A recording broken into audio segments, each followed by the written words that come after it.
여러분, 지금까지 우리들은 몇 달을 걸쳐서 여호와수의 말씀을 나눴습니다. 우연인지 필연인지 오늘이 마지막 요한네스 교회에서 예배를 드리는 주일날인데, 여호수아의 마지막 유언과 같은 말씀을 가지고 설교를 하게 되어 하나님의 섭리에 대해 놀라지 않을 수가 없습니다. 여호수아는 죽기 전에 2번의 고별 설교를 했는데, 그의 고별 설교 내용을 중심으로 이번 주와 그리고 이어서 다음 주까지 말씀을 전하면서 이제 우리가 나눴던 여호수아서를 마감하도록 하겠습니다. 여러분, 사람이 죽음에 임박하여 남기는 마지막 말을 우리는 유언이라고 부릅니다. 유언 안에는 그것을 남긴 사람의 지난 모든 삶이 함축되어 있고 그의 간절한 부탁이나 소원이 담겨 있기 때문에 진실하지 않을 수가 없습니다. 이런 여호수아의 심정으로 돌아가서 제가 본문 말씀을 묵상하다 보니까 제 고별 설교를 준비하는 마음이 들었고, 저희 마지막 설교의 모습을 생각하지 않을 수가 없었습니다. 본문 말씀 1절은 여호와께서 주위의 모든 원수들로부터 이스라엘을 쉬게 하신 지 오랜 후에 여호수아가 나이 많아 늙은지라로 시작합니다. 전쟁의 위기와 긴장 상황 속에서 일어난 여호수아의 긴급 지휘 명령이 아니라 이스라엘 민족이 더 이상 가나안 족속들로부터 위협을 받지 않고 평화롭게 살고 있을 때, 그리고 여호수아가 더 이상 오래 살 수 없을 만큼 노쇠했을 때, 마지막으로 여호수아는 이스라엘 백성에게 유언과 같은 말씀을 선포하고 있는 것입니다. 일반적으로 성경에서는 유언 하나님의 예언적 메시지가 담겨 있기 때문에 오늘 본문 말씀도 이스라엘 백성에게 앞으로 그들의 미래를 위한 하나님의 말씀이 선포된 것입니다. 여호수아의 고별 설교의 특징은 첫 번째, 설교 대상자가 모든 이스라엘 백성이 아니라 그들의 리더자들, 장로, 각 지파의 최고 책임자인 수령, 재판자들과 관리인들을 대상으로 했다는 것이죠. 지난번 설교에서도 언급했지만 리더자의 역할이 참 중요합니다. 리더자 한 사람으로 인하여 가정이나 학교, 각 기관이나 단체, 교회 공동체는 물론이거니와 국가의 흥망성쇠가 달려있죠. 사사기 2장 7절에 보면 백성이 여호수아가 사는 날 동안과 여호수아 뒤에 생존한 장로들, 곧 여호와께서 이스라엘을 위하여 행하신 모든 큰 일을 본 자들이 사는 날 동안에는 여호와를 섬겼다라고 기록되어 있습니다. 여호수아 후에 생존한 장로들 때까지, 그러니까 1세대는 하나님의 역사를 경험했기에 하나님 말씀에 순종적이었습니다. 그런데 2세부터 이스라엘 백성의 신앙이 흔들리기 시작했고, 마침내 3세대부터는 급격하게 타락하여 하나님을 알지 못하는, 그래서 사사기의 암흑시기에 빠지게 됩니다. 진정한 리더자가 없기 때문이죠. 그래서 사사기 저자는 이 시대를 사람마다 각각 자기 소견대로 옳은 대로 했다라고 했습니다. 하나님께서는 이 땅에 질서를 세우시기 위해 리더자를 세우십니다. 그러나 하나님의 세우시는 리더는 믿음이 아주 강한 슈퍼맨이 아닙니다. 그냥 보통 우리와 같은 사람입니다. 아니, 우리보다 더 못한 사람들일 수 있습니다. 쉽게 유혹에 넘어가고 시험에 빠지고 거짓말을 하고 사기를 치고 음란하여 간음을 하고 심지어 사람을 죽인 살인자도 있습니다. 그들은 실패를 밥 먹듯이 하고 종종 낙담하고 절망을 하기도 하죠. 진정으로 우리가 본받을 만한 사람이 거의 없어 보입니다. 그러나 하나님이 세우시는 리더자들의 공통점은 기도를 통하여 하나님과의 관계를 끊임없이 이어가며 하나님의 인도하심에 따라 순종했고, 계속해서 하나님이 빚어지는 과정에 동참하고 변했던 사람들입니다.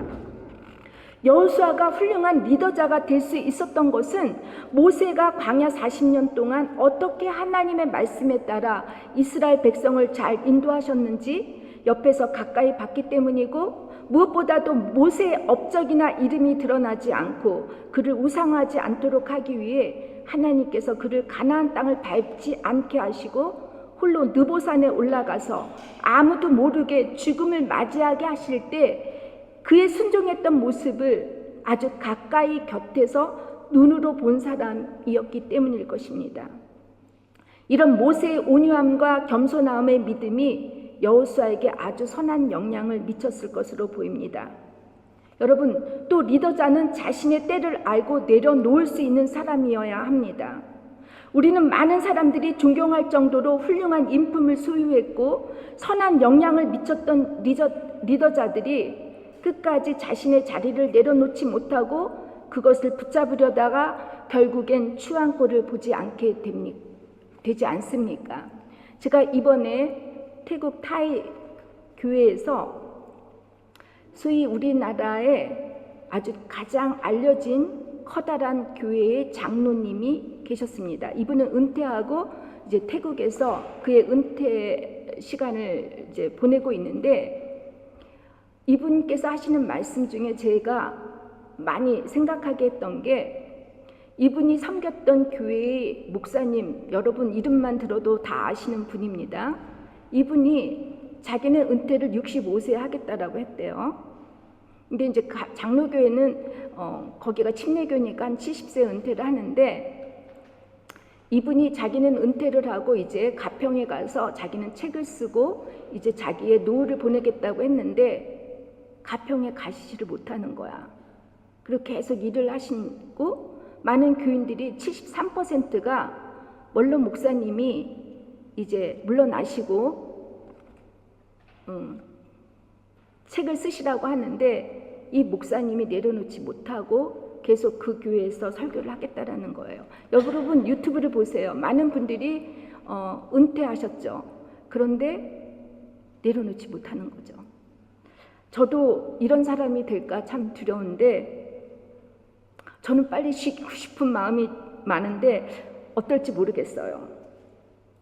여러분, 지난번에도 제가 말씀드렸듯이 진정한 영적 리더자는 위에 있는 사람이 아니라 앞에 있는 사람이라고 했습니다.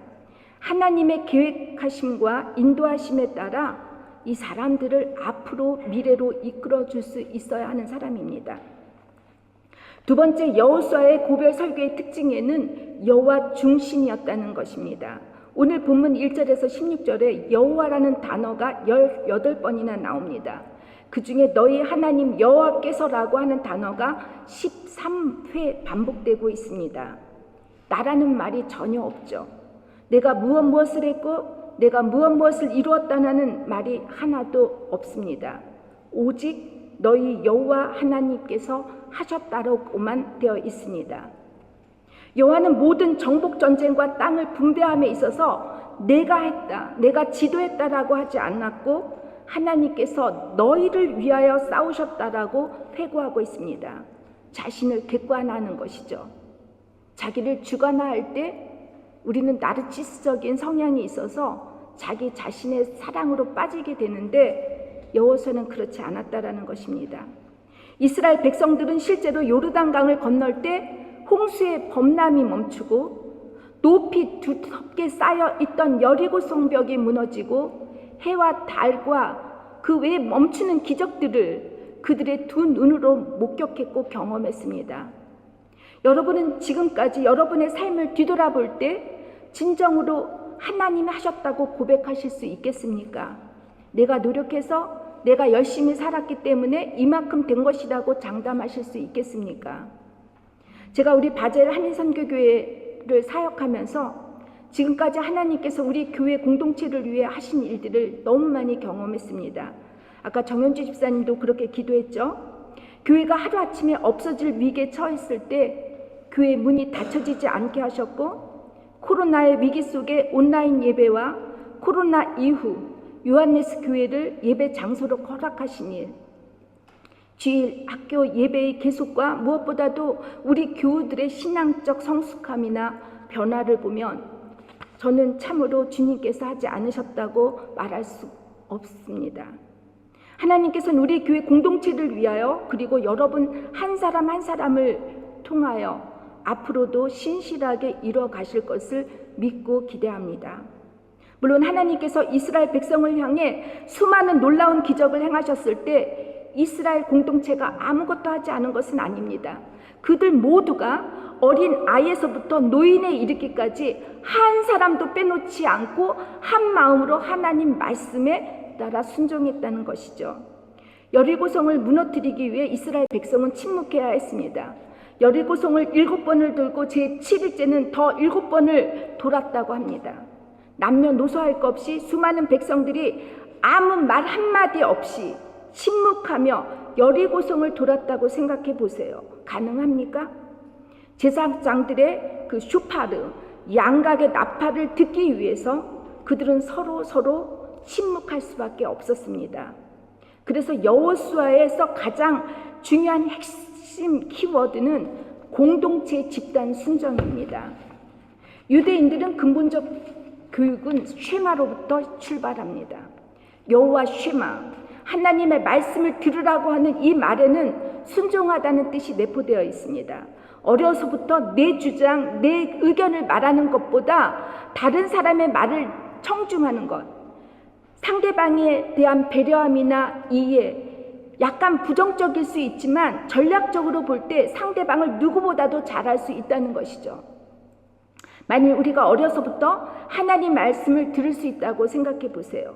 하나님을 누구보다도 잘 알고 하나님을 전적으로 믿을 수 있고 신뢰할 수 있게 되지 않겠습니까?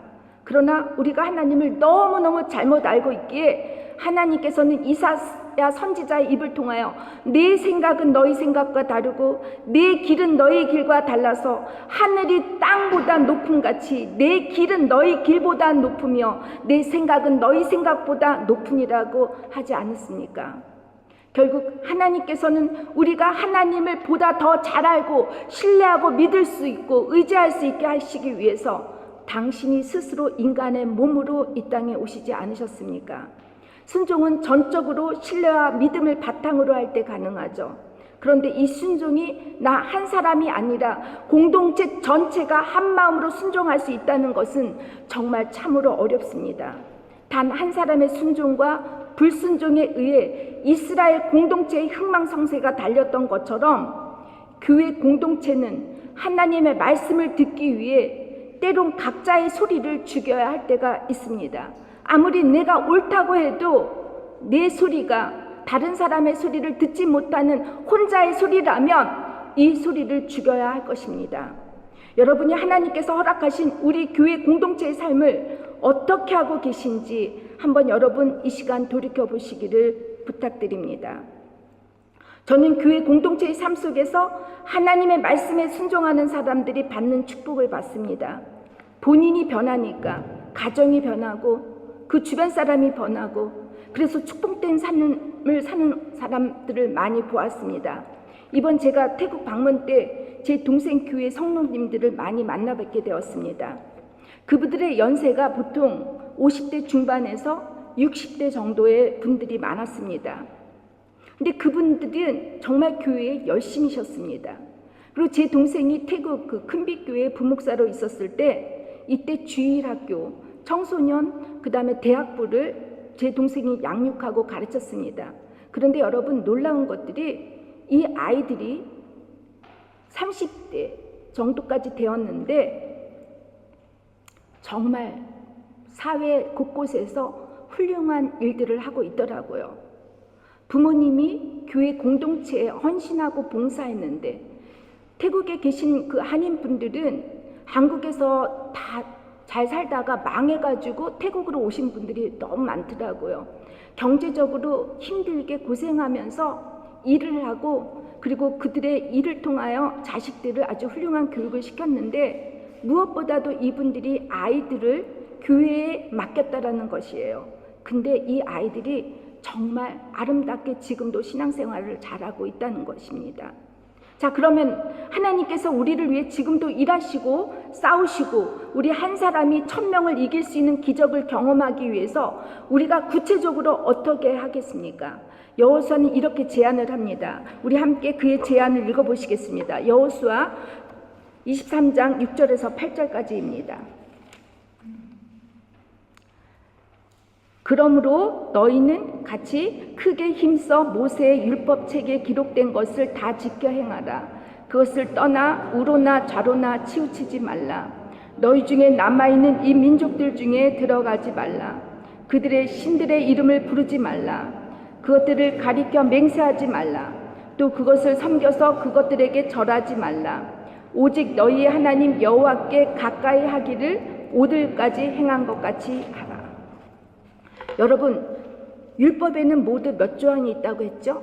613개의 조항이 있다고 했어요. 하지 말라 365개, 하라라고 하는 것이 248개가 있습니다. 따지고 보면 우리가 매일 365일 동안 하지 말아야 할 것이 매일 하나씩은 있다라는 것이죠. 248개 하라는 것은 우리의 뼈가 190 몇 개 정도 있고 우리의 오르간, 우리의 기관들이 다 합해서 한 248개가 있다라는 것이에요. 그러니까 우리가 무엇을 하나님의 이름으로 할 때는 모든 마음, 모든 육체를 다해서 하라는 것이죠. 근데 여러분, 이것을 빠짐없이 다 지키라고 하십니다.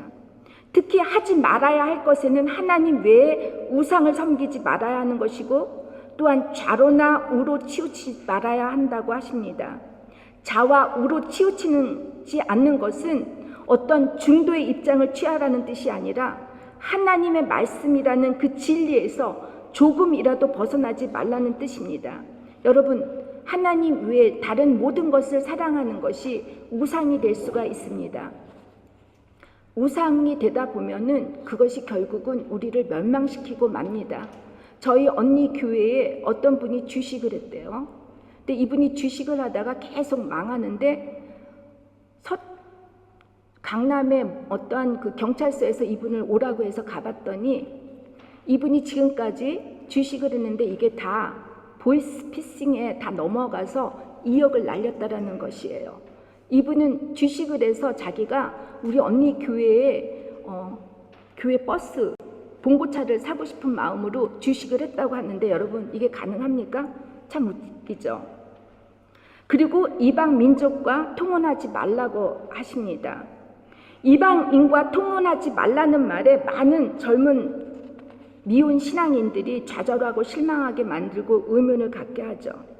신결혼과 불신결혼에 대해 많은 젊은 크리스찬들이 고민하고 있어요. 어제도 제가 이 상담을 받았습니다. 하나님을 믿는 사람들을 만나서 결혼하는 것이 특히 요즘 시대는 하늘에서 별 따기처럼 어렵다고 합니다. 신결혼하는 것이 정말 어려운 것 같아요. 그런데 여러분, 결혼은 단지 개인과 개인이 만나 육체적 결합만을 의미하지 않습니다. 자신의 생각이나 사상, 세계관들을 공유할 수 있어야 합니다. 삶과 죽음에 대해서 진지하게 대화를 나눌 수 있는 사람, 서로 묻고 대답을 해줄 수 있는 그런 주체들이 만나서 결혼을 해야 합니다. 그런 사람을 만나게 되면 언젠간 반드시 하나님을 믿지 않는 그 파트너가 영적으로 결합이 될 수 있습니다. 저는 늘 미혼인 젊은이들에게 성격 나쁜 사람인데 크리스찬이고 신앙이 좋고 성격은 좋은데 믿음이 없는 사람 중 누구를 선택할까요? 라고 묻는다면 여러분, 누구를 선택하겠습니까? 저는 후자를 선택하라고 조언합니다. 믿음은 좋은데 성격 나쁜 사람 참 힘들어요. 그렇지 않습니까? 우리 교인 중에는 없죠. 다 성격들이 좋죠. 신결혼을 고집하는 분들이 처음에 믿지 않는 사람을 사랑해 보세요. 하나님을 믿는 파트너가 자신을 사랑하니까 처음에는 교회 다니겠다고 이제 약속을 하죠. 이 약속을 믿고 막상 결혼을 했는데 어떻게 되죠? 정말 쉽지 않죠. 믿지 않는 사람보다 믿는 그 파트너가 죄를 지을 때가 더 많아요. 교회 가지 않는다고 눈치 주고 협박하고. 그런데 그래서 여러분, 그들이 교회에 나온다고 생각해 보세요. 여러분, 아무리 교회에 온들 영적 결합이 없다면 그 결혼은 행복할 수가 없게 됩니다. 몸은 같이 살지만 서로 다른 삶을 살 때 여러분, 누구보다 더 외로움이 있습니다. 혼자 사는 사람의 외로움보다 같이 사는 사람의 느끼는 외로움이 더 크다고 합니다. 여러분, 주님과의 인격적 만남이 없이 단지 교회만 나오는 파트너하고 매일 싸우고 지지고 볶고 다투고 소통이 되지 않는다면 영적 결합이 어떻게 이루어질 수 있겠습니까? 저는 우리 교회 공동체에 있는 모든 부부들은 육체적 결합만이 아니라 영적 결합으로 이어지기를 주님의 이름으로 축원합니다. 믿습니까? 마지막 셋째 여호수아 고별의 설교 특징에는 축복과 저주의 말씀이 함께 들어 있습니다. 너희의 하나님 여호와께서 너에게 말씀하신 모든 선한 말씀이 너희에게 임한 것 같이 여호와께서 모든 불길한 말씀도 너희에게 임하게 하사. 여러분, 간단히 말한다면 하나님 말씀에 잘 순종하면 축복이 따르지만 불순종할 때 저주가 임한다라는 것이죠. 이 저주라는 단어 참 사용하기도 듣기도 불편한 단어 아닙니까? 이 저주. 제가 이 저주라는 것을 인터넷 우리나라 국어 사전을 봤더니 이렇게 쓰여 있더라고요. 다른 이에게 재앙이나 불행이 닥치기를 기원하는 주술 행위이고 또한 다른 이의 목적 달성을 방해하는 행위로도 볼 수 있다라고 이렇게 정의하고 있습니다. 이 저주란 단어 카타라는 고대 근동에 존재했던 일반 관습에서 비롯된 말입니다. 즉 나라 간의 주종 간의 계약을 체결할 때 계약을 위반하거나 파기를 할 때 이 신들의 이름으로 재앙, 저주를 겪을 것이라고 이 서약할 때 사용된 말입니다. 마찬가지로 하나님과 이스라엘 백성도 마치 죽음과 신하의 관계를 맺는 계약을 하는데 여러분 행엽 그 신하되는 이 또한 죽음도 했던 이 계약이 파괴될까봐 저주가 임할 것이라는 항목을 넣었던 것이죠. 여호수아가 말한 저주는 하나님께서 당신 백성의 불행을 바라며 일부러 내리신 것이 아니라 계약 위반이나 파기할 때 이것을 막기 위해 경고를 하신 것입니다. 다시 말해 저주는 이스라엘 백성이 계약을 함부로 위반하거나 파기하지 않도록 막아주시는 장치였던 셈입니다. 그럼에도 하나님 말씀에 순종하지 않고 거역하거나 불순종하면 불길한 일, 즉 저주가 따르는데 그것은 아름다운 땅에서 멸절하실 것이고 여호와의 진노가 임하여 멸망할 것이라고 합니다. 하나님의 진노를 받아 하나님으로부터 영원히 분리되는 것입니다. 많은 분들 중에 특별히 질병이나 인생의 어려움을 겪는 분들, 직장 문제 혹은 가족 문제로 이런 마음의 고통을 겪을 때 이런 말 하시죠. 나는 혹시 뭐를 잘못해서 하나님으로부터 벌을 받고 있는 것은 아닌지, 나는 저주의 인생을 살고 있는 것은 아닌지 참 속상해하며 시험에 드시는 분들이 계십니다. 그런데 여러분, 우리들 가운데 죄가 없는 사람이 있습니까? 모든 율법의 613개의 조항의 항목을 빠뜨리지 않고 다 지키시는 분들이 계십니까? 여러분, 율법의 원리에 의하면 우리 모두는 마땅히 우리가 지은 죄에 대해 저주를 받아야 합니다. 하지만 그리스도께서 우리를 위하여 저주를 받은 바 되사 율법의 저주에서 우리를 속량하셨으니 기록된 바 나무에 달린 자마다 저주 아래 있는 자라고 하였다라고 말씀하십니다. 이 속량이라는 말, 엑사고라조라는 이 말은 몸값을 치르고 그 누군가를 자유롭게 해주다, 그의 생명을 되찾게 해주다는 뜻입니다. 예수님께서 우리의 죄를 대신해서 십자가에 달려 저주를 받으심으로 우리의 운명은 완전히 달라졌습니다. 예수님만 믿으면, 십자가의 은혜를 믿기만 하면 우리는 모든 율법의 저주에서 완전히 자유할 수가 있다는 것입니다. 하나님의 자녀가 되어 하나님의 은혜를 누리는 것, 그런 인생으로 바뀌는 것이 축복입니다. 이것이 축복받는 인생이라고 할 수 있죠. 그런데 우리는 죄의 속량을 받았는데 계속해서 똑같은 죄를 지은다고 생각해 보세요. 그것은 참으로 디드리 보네퍼 목사님이 말씀하신 아주 값싼 싸구려 믿음인 것입니다. 지금 건강이 좋지 않고 자녀가 속을 썩이고 물질적 어려움을 겪고 하는 일마다 꼬이는 일이 있다 할지라도 우리가 하나님의 자녀라는 것, 그것 하나만으로도 우리는 축복을 받은 것입니다. 믿는 사람에겐 저주가 아니라 하나님께서 우리를 더 단단한 신앙인으로 하나님 나라를 위해 사용하시기 위해, 사명을 위해 하나님께서 여러분을 훈련하시고 시험할 수 있기 때문에 낙심하지 말아야 합니다. 훈련과 시험은 반드시 끝이 있습니다. 여기서 우리가 잊지 말아야 할 것은 저주와 축복의 선택은 내 자신만이 할 수 있다는 것입니다. 예수님을 믿고 축복의 삶을 살 것인지 아니면 예수를 믿지 않는 저주의 삶을 살 것인지는 여러분의 선택에 달려 있다는 것입니다. 이제 말씀을 맺겠습니다. 여러분은 죽기 전에 마지막으로 남기고 싶은 말은 무엇입니까? 여러분의 삶 속에 진정으로 하나님께서 다 하셨다고 고백하실 수 있겠습니까? 지금 여러분과 제가 섬기고 있는 우리 교회 공동체를 통하여 순종할 것이 있다면 그것은 무엇입니까? 예수님 한 분만으로 나는 축복된 인생을 살았다고 고백할 수 있겠습니까? 오늘 우리 모두가 침묵의 기도를 통해서 이 질문에 답하시고 다짐해 주시기를 부탁드립니다. 다 같이 기도하겠습니다.